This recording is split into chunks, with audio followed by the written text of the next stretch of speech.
Outsiders! Send your finest warrior to face me! Nada, Jinnida.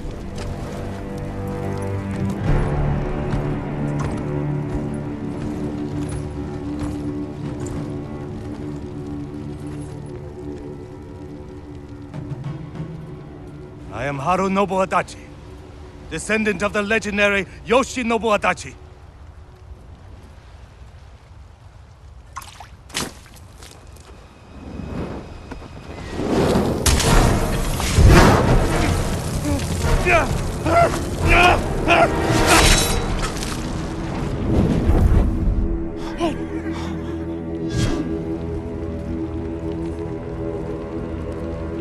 Samurai! Do you surrender? Cowards without honor deserve no mercy. No mercy! Open fire! Full Tsushima! Charge! You could call this Way of the Breath of the Assassins Tenchu Creed of the Wild Samurai, because this game clearly wears all its inspiration on its sleeve. There are those who would say that's a bad thing, that it could make the game derivative. Well, that is true for games that only steal great ideas from other games for the sake of mass appeal.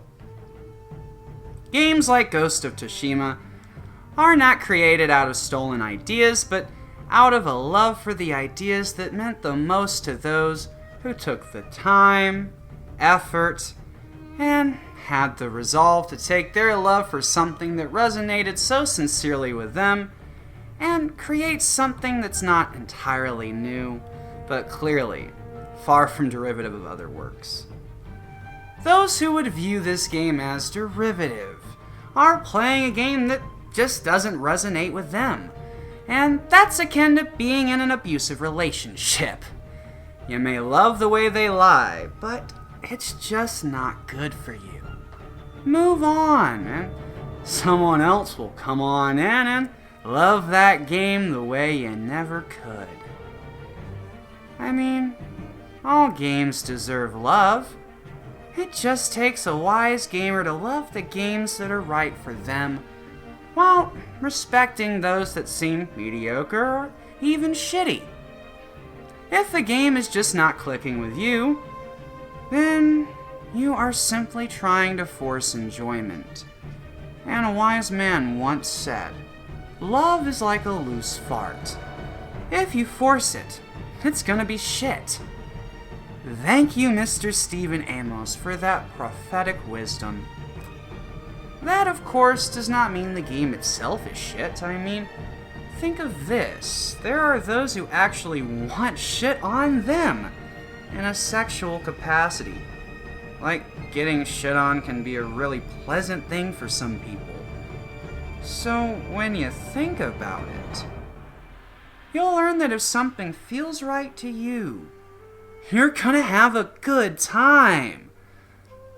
And that good time's gonna be so wondrous, so joyous that shit's gonna make you come. But if it feels wrong, you just end up covered in shit and having to hose off for several grueling hours.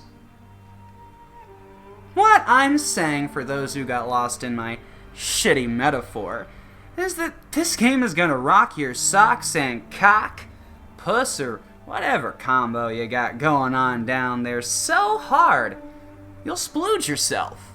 Well, that is, of course, if samurai stuff in games like Breath of the Wild, Tenchu, Way of the Samurai, and Assassin's Creed are your cups of special orgasmic tea. The combat feels like a mix of old and new Assassin's Creed with a bit of Way of the Samurai thrown in. For those who are unfamiliar with the Way of the Samurai, because let's face it, if you know about the Way of the Samurai franchise, you rock and are a mega awesome gamer. For those who aren't in the mega awesome know, those games have a mixture of tactical, hack and slash combat that's fast yet methodically paced in such a way that it manages to teeter on the edges of arcade action and simulated realism, which tickles the special spot at the top of the crack of my ass. What? I'm the only one who knows about that spot?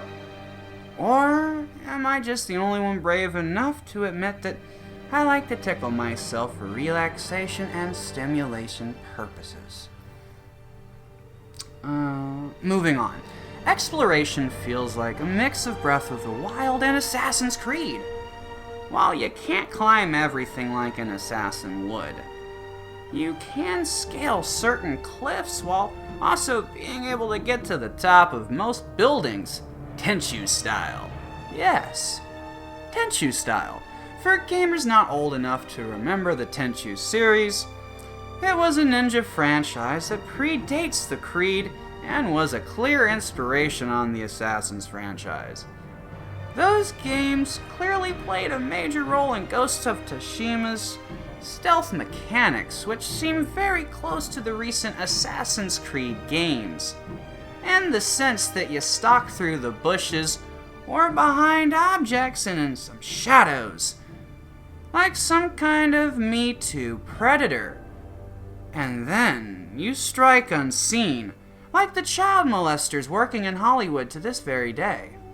The game gets its Breath of the Wild style vibes mainly from its organic role-playing mechanics that make gaining new abilities or attributes simplistically rewarding.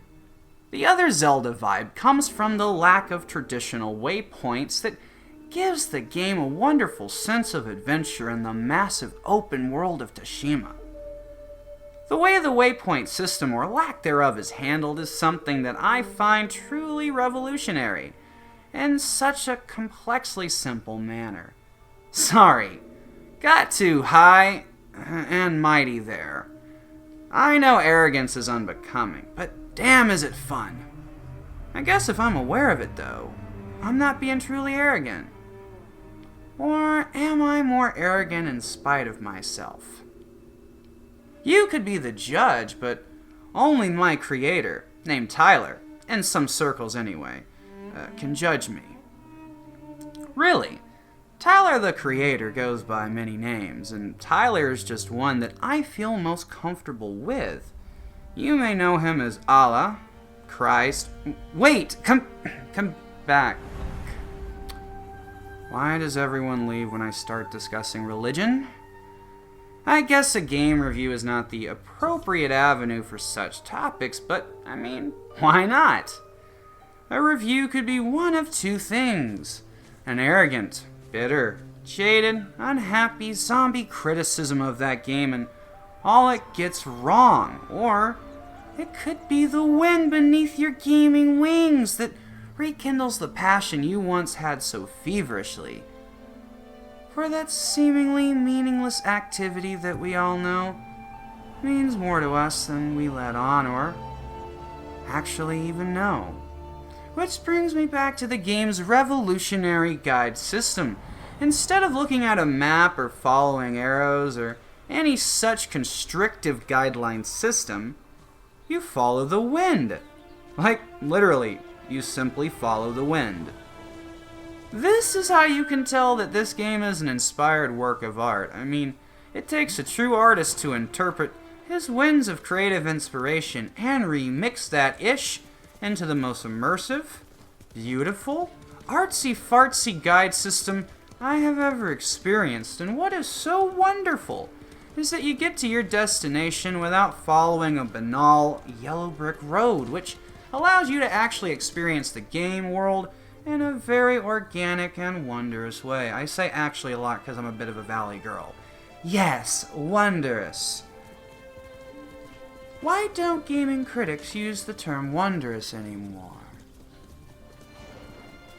It seems to be very appropriate for games, but all too often we think that a game needs to be satisfying, and I'm not saying they don't need to be or that a game shouldn't be satisfying, but more or less my stoned ass is thinking, can a game be satisfying because it's wondrous? Why Why do we have to look so deeply for the rewards that already stare us right in the face? The effortless wonder I felt taking down some honorless barbarians with well-placed arrows felt rewarding, not because it was some monumental challenge, but because it made the challenge of combat feel like simple fun. The game really understands that it's the illusion of challenge that is the most fun. And that illusion works on any of the game's 3 difficulty settings. Easy is perfect for those who like to enjoy the idea of a challenge without the frustration of one. Normal, which I think should just be called medium, because why insist that is the normal way to play a game? Why are we shaming gamers into playing games on harder settings like that makes the experience so much better? Yes, the game has a hard mode that does make the game's difficulty make Chinese algebra look limp as your granddaddy's dick before Viagra. But what's with the overly masculine insistence on some gamers' parts that games should be as challenging as possible? Don't get me wrong, if you like a hardcore challenge, then you should be accommodated. Just like gamers who seek a more zen experience should be accommodated. And luckily they are now, and in more games than ever before. Sony also really seems to be leading the charge on accessibility, which is tight. It's tight. But it always seems to feel like a put down when you say normal mode, or that easy is for people who only care about the story. Like that's a bad thing. You know what? I'm just nitpicking right here, but hey, at least I wasn't complaining because you can't cut down trees with your samurai sword as if it was a machete or some other meaningless OCD nitpicks like that. At the end of the day, I cannot guarantee if this game is gonna resonate with you in that special, meaningful way that only our most cherished games can. But I will say this, and then you can decide for yourself, as no one should ever choose for you. I mean, unless you're some kind of submissive, in which case, hey girl! But all I can really say at the end of the day to help you decide is to tell you, yo, this game made me feel exactly like this classic scene from the cinematic triumph, Basketball. Your life is spinning out of control. Seems the whole world is out to get you. Everything is wrong, nothing seems right. There's a sinking feeling inside. Even your best friend has turned his back. But you can't let it bring you down, no, you've got to fight. 'Cause you try, but you can't let go. It's when you're down that you gotta get up. Don't let them walk all over your face. Stand up for yourself and make everything right again. Even if some guy's trying to blackmail you and your girlfriend thinks you suck, it's up to you to let them know that it was all just part of some rich guy's evil plan.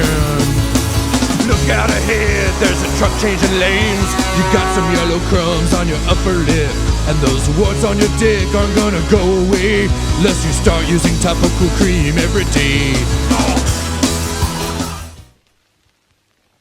We are the music makers, and we are the dreamers of dreams.